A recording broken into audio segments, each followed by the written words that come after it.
Five Nights at Freddy's Security Breach had a lot of lore that changed during the development of the game, and there were aspects of the game that had to be cut before release. This could have been because it wasn't done on time, or after changing the story somewhat, they just didn't fit in the same spot they did before. It's impossible to tell why, but we do know things have been cut. One of those cut pieces of content is the intended conspiracy with certain arcade cabinets scattered throughout the Pizzaplex. The only playable and glitchable one that we know of is Balloon World in the hidden daycare room. But we know of at least one more, Chica's Feeding Frenzy, and we know that Monty Golf A-Arcade was mentioned in the same way. So the question remains, what did these cabinets mean? Or what did they originally intend to tell us? That's what we're here today to answer. So slices, put on your aprons, and let's bake ourselves a theory. By the way, thank you all for ordering these. We only made a few, and the fact that immediately like 6 sold and there's like 16 in people's carts right now, I cannot thank you all enough. It's amazing. If they sell out, we'll try to make more, but in the meantime,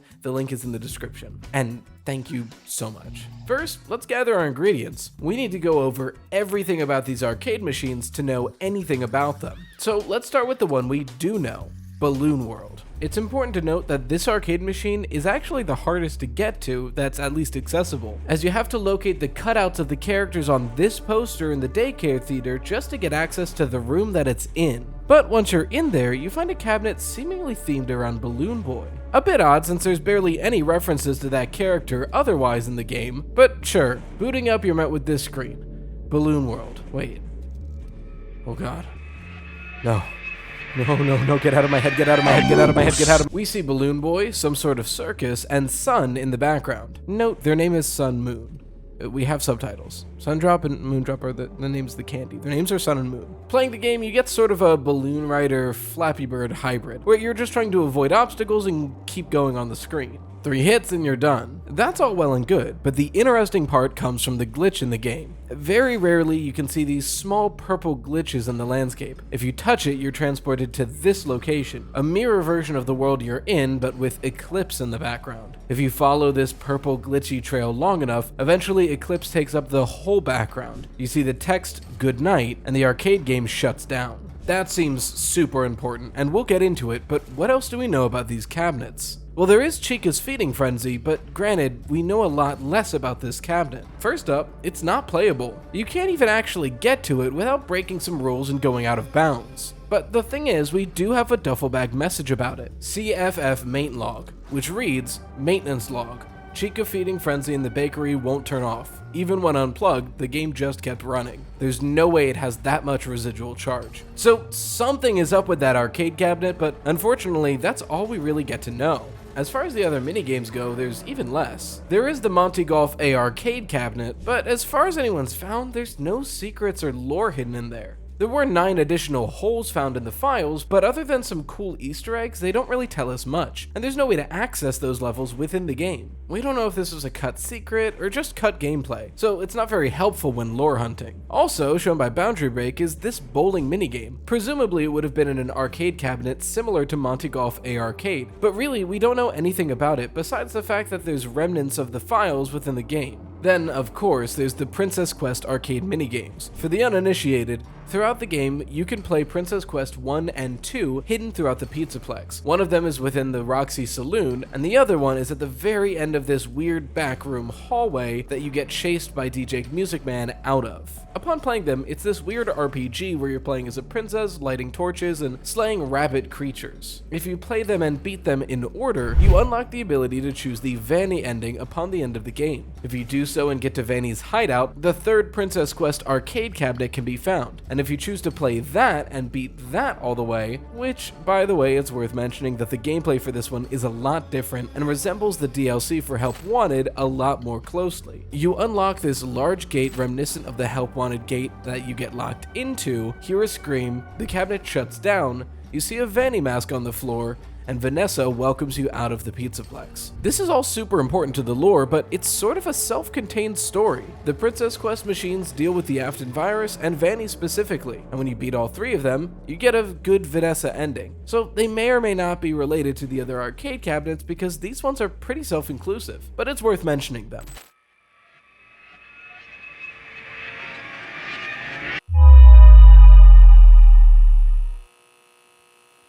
Man, you know, surviving in here hasn't been as hard as I thought. Frankly, I'm just really bored.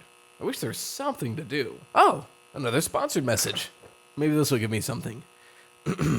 Today's video is sponsored by Dice Throne. Now, this is something to do. Do you like fantasy, sci-fi, or even Marvel? Thought so. Now, what if I told you you could have all of that in a fast-playing card manipulation and dice throwing game? Enter Dice Throne. This one-of-a-kind tabletop game has made all of my game nights awesome. We play it at least once every time we meet up. With its vast selection of characters and combination of luck and skilled gameplay, no two games ever feel the same. Either in a 1v1, team setting, free-for-all, or even cooperatively in the new Dice Throne adventures, you and some friends can select what characters you want to play as, and on your turn, roll your hero's dice up to 3 times, using them to activate abilities. You can use action cards and upgrade your abilities throughout the game to turn the tides in your favor. The barrier to entry of learning this game is super easy, but the skill ceiling is through the roof. Not only is the game easy to learn but hard to master, but the individual characters have different difficulties based on how hard it is to play them, ranging from easier, more aggressive characters, like the Barbarian, to more complex characters like my personal favorite, the Triad. Now, did I say Marvel? Yes. With the Marvel Dice Throne Battle Chest, you can play as several of your favorite Marvel characters, like Doctor Strange, Black Panther, and even Miles Morales' Spider-Man. If all of this sounds like a good time, go ahead and check the link in the card or the description to check out Dice Throne. Look around their site and buy a couple characters to play for yourself. I promise you, this is genuinely one of my favorite games to play on game nights, and you will not regret checking it out. Thanks again to Dice Throne for sponsoring today's video. Alright, sick. Something to do in here. Now if only I had someone who didn't want to kill me to play it with. Well, I guess I have adventures at least. Alright, with all that collected, let's mix our ingredients and see what theories start to form in the batter. So here's the thing, I feel like there was going to be a series of arcade cabinets that would lead one after the other. And then, when played and glitched in the correct order, it would unlock something. It just makes the most sense logically. Maybe some lore, maybe something else. I don't know. But I don't think Balloon World was meant to be the first. We have 3 duffel bag messages mentioning the location of each of the 3 arcade cabinets in question. A arcade mate log complains that it seems weird that the Monty Golf cabinet is within Monty Golf, which they have a point. The CFF log mentions that it's in the bakery, and the BBW log mentions that the BB World arcade cabinet was originally in the daycare, but it's been moved, but there was no request to move it, so it's wondering where it ended up. Here's the thing, of these 3 messages, only one of those cabinets is out in the open, Monty Golf A Arcade. Balloon World is hidden away with a really difficult puzzle to solve. Chica's Feeding Frenzy isn't technically accessible, but it's so deep within the bakery that even if it were, it still would be very hidden and off the beaten path, possibly behind another puzzle that was planned to be there. I think originally, Monty Golf A Arcade was planned to be the beginning of the Arcade Conspiracy side quest. It's out in the open, right there. Most players played it accidentally as long as they went after Monty in their playthrough. But if you happen to make it glitch in the right way, it could have led you towards Chica's Feeding Frenzy, and possibly another one, maybe all ending in Balloon World. Ever notice how we get no instructions or even a hint on how to access the daycare room? Sure, it's a secret, but it seems so out there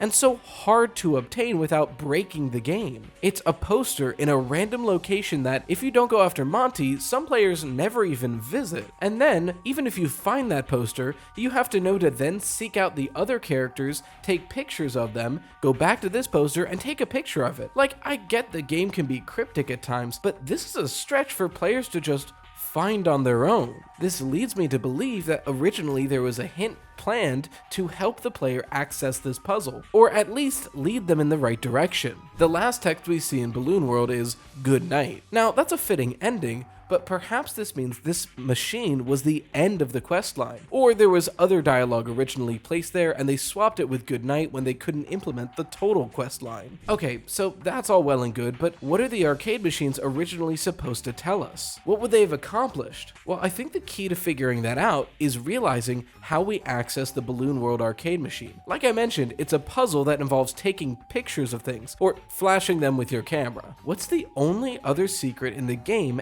accessing accessed by taking a picture or flashing something with your camera. The sister location's secret room. I think it's likely that these arcade cabinets were originally intended to end up leading us to or allowing us access into this incredibly lore important room. I mean, there's the secret code on the wall, the Vanessa CDs, and the other patient that we don't know yet, the reference to sister location in general, the reference to those Fredbear cartoons we got in the lead up to the game. It is such an important room, and a satisfying payoff. But as it stands in the game, you just find it by flashing a random wall that you get no hint towards. This would be such a worthwhile reward for such a convoluted arcade conspiracy theory, and it's accessed in the same way that one of those arcade machines is accessed by. Another supporting fact is that we have no indication that this room exists at all within the game. There's never a mention of like, oh, you should take pictures of the wall to unlock things, or even, oh, you should look in this area for something. There's no hint whatsoever. A random wall